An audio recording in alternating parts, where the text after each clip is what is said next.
SSC নিয়োগ দুর্নীতি মামলায় ইডির তল্লাশি অভিযান। নিউ টাউন ও পার্ক স্ট্রিটে হানা ইডি আধিকারিকদের। নিউ টাউনে আইডিয়াল ভিলা আবাসনে 16টি ভিলা কেনা হয়। এসএসসি নিয়োগ দুর্নীতির কোটি কোটি টাকা দিয়ে ভিলাগুলি কেনা হয়েছে এমনটাই দাবি ইডি সূত্রে।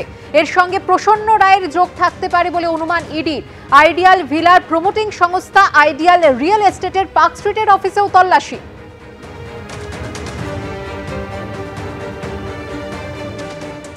এসএসসি নিয়োগ দুর্নীতি মামলায় নিউ টাউনের আইডিয়াল ভিলাতে ইডি আধিকারিকরা সকাল থেকে ম্যারাথন তল্লাশি অভিযান চালাচ্ছেন। আমরা দেখতে পাচ্ছি সামনে কেন্দ্রীয় বাহিনীর জওয়ানরা তারা রয়েছেন। ইডি সূত্রের খবর, এসএসসি মামলার তদন্ত করতে গিয়ে তারা জানতে পেরেছেন নিউ টাউনের এসএসসির যে নিয়োগ দুর্নীতি টাকা, সেই টাকা দিয়েই কিন্তু এই 16টি ভিলা নিউ টাউনের আইডিয়াল ভিলা নামের এই কমপ্লেক্সের ভেতরে কেনা হয়েছিল। নিউ টাউন এবং কলকাতার জওয়াহরলাল নেহরু রোডে যে অফিস রয়েছে সেখানেও তল্লাশি অভিযান চালাচ্ছেন। মূলত এই কোটি কোটি টাকা কিভাবে রিয়েল এস্টেটে ইনভেস্ট করা হয়েছে এবং কীভাবে এই ভিলাগুলো কেনা হলো, কার মাধ্যমে কেনা হলো, প্রসন্ন রায় কী ভূমিকা ছিল, একাধিক তথ্য যাচাই করার জন্যই কিন্তু এবার ইডি আধিকারিকরা সকাল থেকে ম্যারাথন তল্লাশি অভিযানে নেমেছেন। ক্যামেরায় পার্থর সঙ্গে প্রকাশ সেনা, এবিপি আনন্দ, কলকাতা। সুপ্রিম কোর্টের মন্তব্যে স্বস্তি পেল নির্বাচন কমিশন। সর্বোচ্চ আদালতের মন্তব্য, ভোটার তালিকা স্ট্যাটিক বা স্থির থাকতে পারে না। পাশাপাশি আদালতের পর্যবেক্ষণ, ভোটার তালিকার বিশেষ সংশোধনে প্রয়োজনীয় নথির সংখ্যা বৃদ্ধি, কমিশনের ভোটার বান্ধব সিদ্ধান্ত। আজ ফের হবে শুনানি। ভোটার তালিকা স্থির থাকতে পারে না, সংশোধন হবেই। আইনে জাতীয় নির্বাচন কমিশনকে ভোটার তালিকার বিশেষ সংশোধন করার ক্ষমতা দেওয়া হয়েছে। আমরা এই বিষয়টি নিয়ে শুনানি করছি যে সেই ক্ষমতাটি সঠিকভাবে প্রয়োগ করা হচ্ছে কিনা। ভোটার তালিকার বিশেষ সংশোধন নিয়ে দায়ের মামলায় নির্বাচন কমিশনকে কার্যত স্বস্তি দিয়ে বুধবার তাদের পর্যবেক্ষণে এমনটাই জানালো সুপ্রিম কোর্ট। পাশাপাশি তাৎপর্যপূর্ণভাবে সর্বোচ্চ আদালত এও জানিয়েছে, ভোটার তালিকার বিশেষ সংশোধনের ক্ষেত্রে যেসব নথি চাওয়া হচ্ছে তা ভোটার বান্ধব।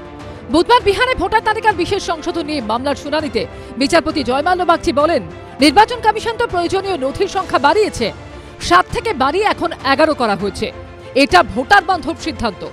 বিচারপতি সূর্যকান্ত বলেন, কেউ যদি বলেন যে 11টি নথি দেখাতে হবে তাহলে সেটা ভোটার বিরোধী হতে পারে, কিন্তু যদি 11টির মধ্যে একটি দেখাতে বলে তাহলে? মামলাকারীর আইনজীবী অভিষেক মনু সিংভি সওয়ালে বলেন, আমার মতে এটা ব্যতিক্রমী। আধার কার্ড যার ব্যাপ্তি সব থেকে বেশি সেটা নেওয়া হচ্ছে না, জল, গ্যাস, বিদ্যুৎ বিল নেওয়া হচ্ছে না, কিন্তু পাসপোর্ট যার ব্যাপ্তি সব থেকে কম সেটা আছে। রাজ্য সরকারের আইনজীবী বলেন, এর আগে সুপ্রিম কোর্ট আধার, ভোটার কার্ড এবং রেশন কার্ড বিবেচনা করার পরামর্শ দিয়েছিল, কিন্তু নির্বাচন কমিশন তা করছে না।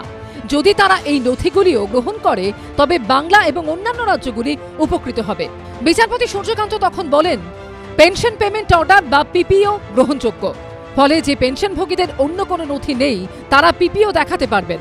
আইনজীবী অভিষেক মনু সিংভি বলেন, নির্বাচন কমিশনের নাম বাদ দেওয়ার ক্ষমতাকে আমি চ্যালেঞ্জ করছি না, কিন্তু আমি বলছি যে নির্বাচন কমিশন তার নিজের নিয়ম না মেনে নাম বাদ দিচ্ছে। নির্বাচনের বছরে স্বতঃপ্রণোদিতভাবে নাম বাদ দিচ্ছে কমিশন। বিহারের ক্ষেত্রে এটা বিস্ময়ের। মামলাকারীর আইনজীবী অভিষেক মনু সিংভি বলেন, বিহারের একটা বড় অংশ বন্যা কবলিত, দারিদ্র্যে জর্জরিত গ্রামীণ এলাকা। সেখানকার মানুষের কাছে এত নথি কোথা থেকে আসবে? বিচারপতি বাগচি বলেন, নির্বাচন কমিশন তো আগের তালিকা বাতিল করেনি, তারা 2003 সালটাকে একটা মাইলস্টোন হিসেবে ধরে নিয়েছে। নিয়মে সামান্য পরিবর্তন আনার ক্ষমতা নির্বাচন কমিশনের রয়েছে, তবে সেই পরিবর্তন যুক্তিসঙ্গত বা ন্যায্য কিনা সেটা দেখতে হবে। এবার নির্বাচন কমিশনের জবাব শুনতে চায় সুপ্রিম কোর্ট। বৃহস্পতিবার ফের শুনানি। বিজেন্দ্র সিংহ, সৌভিক মজুমদার ও আশাবুল হোসেনের রিপোর্ট, এবিপি আনন্দ।